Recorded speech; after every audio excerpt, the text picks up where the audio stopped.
There we go. We'll film it sideways so it's better for you guys on your computers and TVs. I don't know what we got. It's not really heavy. 4 or 5 inches. Not bad. That trailer's got to get cleared off. There's the boat. The world famous stupid boat. Yeah. If I had Steve SRT8 money, one of these snow blowers would be DeWalt and electric.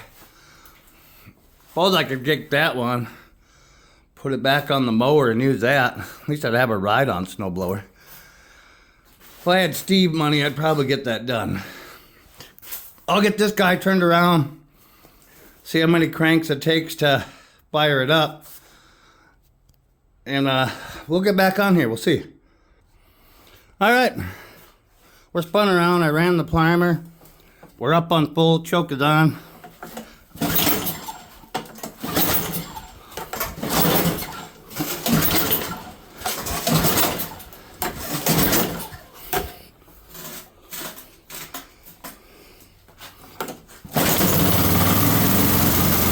God damn.